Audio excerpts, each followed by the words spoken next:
Bem, pessoal, sejam muito bem-vindos à resolução do mapa da mina de física número 5.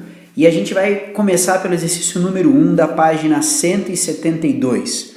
Ele pede: observe as imagens a seguir e em seu caderno anote as letras de A a H, relacionando cada uma delas a um tipo de máquina simples. Bem, o que a gente pode ver aqui é que o A é um parafuso, o B a gente encontra aqui as roldanas,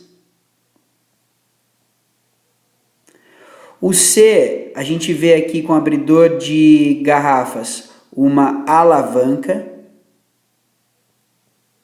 a mesma coisa com o D, a alavanca, potencializando a força aplicada nas mãos aqui na nós.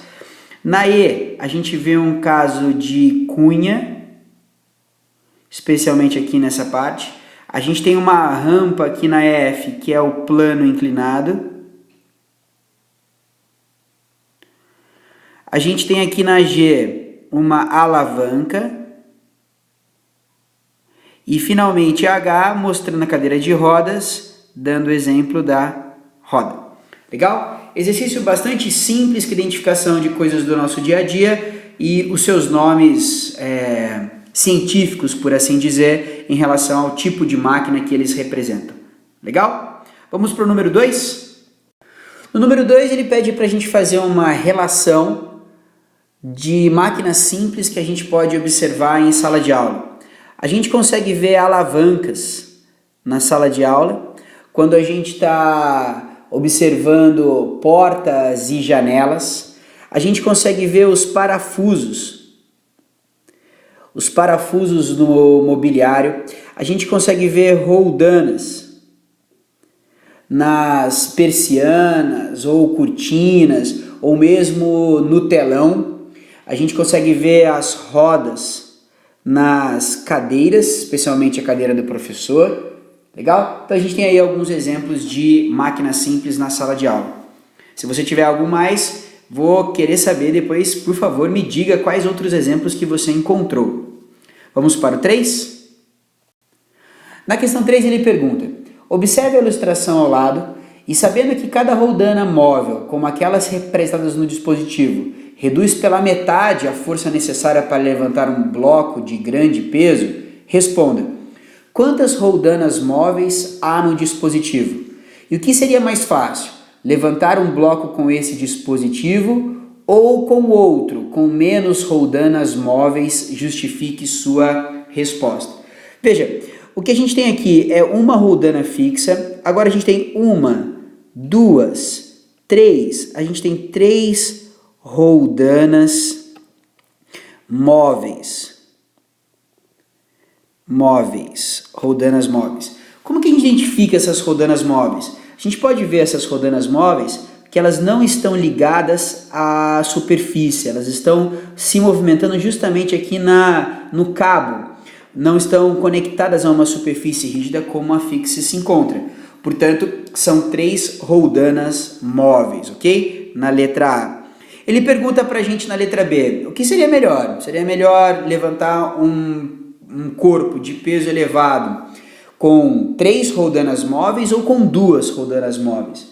Obviamente, quanto mais roldanas móveis nós tivermos, menos força será necessária para que a gente possa levantar aquele corpo. Então, obviamente, a resposta correta é com 3 roldanas móveis. A gente, inclusive, pode pensar exatamente como esse exemplo. Eu queria que vocês pensassem comigo. Esse corpo tem um peso de 80 newtons. Uma dessas roldanas aqui faz o peso dele já ser dividido para 40 newtons. A outra roldana vai fazer o peso dele ser dividido novamente para 20 newtons. E a terceira roldana vai fazer esse peso ser dividido novamente pela metade para 10 newtons. Ou seja, para que eu mantenha um corpo de 80 newtons de massa simplesmente suspenso, basta eu aplicar 10 newtons. Se eu quiser levantar esse corpo de 80 newtons, basta aplicar uma força superior a de 10 newtons. A de 10 newtons simplesmente eu deixo ele suspenso. Acima de 10 newtons eu consigo suspendê-lo, tá certo? Então, realmente, quanto mais rodanas móveis, menos força é necessária para se levantar o corpo usando esse sistema de polias. Perfeito? Vamos para o quarto? No quarto exercício é uma questão de alavanca. Veja, utilizando a alavanca de metal ilustrada abaixo, uma pessoa pretende levantar uma pedra de 100 kg e que pesa 1000 newtons.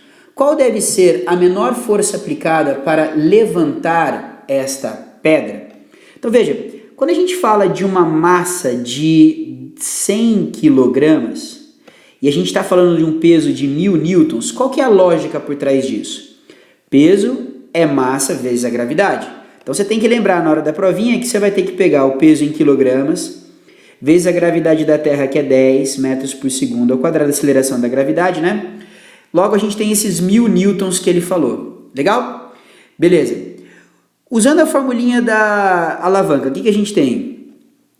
Esse lado, que é o braço resistente, a gente tem a força aplicada no braço resistente vezes a distância desse braço resistente é igual à força aplicada no outro braço, a força do braço da aplicação, vezes a distância. Então o que a gente vai ter? A gente vai ter essa força da pedra, o peso da pedra, né, de 1000 newtons, vezes a distância de 0,4 metros que o enunciado nos dá, igual a força que a gente quer descobrir, a força que eu tenho que aplicar, vezes a distância de 2 metros. A gente vai ter 1000 vezes 0,4 vai ser 400, dividido por 2, a gente vai ter isso aqui, ó. 400 de um lado, passo 2 dividindo, a gente tem que fazer uma força de 200 newtons. Veja, se eu aplicar uma força de 200 newtons, pelo menos eu mantenho essa pedra suspensa.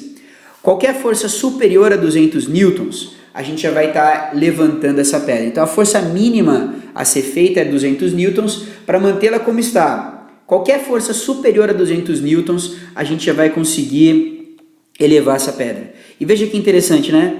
Um peso de 1000 newtons equivale, por conta da alavanca, a 200 newtons. Então, a gente consegue perceber que essa distância ela é 5 vezes maior do que essa, logo você vai ter que o peso equivalente vai ser 5 vezes menor. Legal? Espero que vocês tenham gostado da correção. Qualquer dúvida em máquinas, por favor, traga para mim suas dúvidas.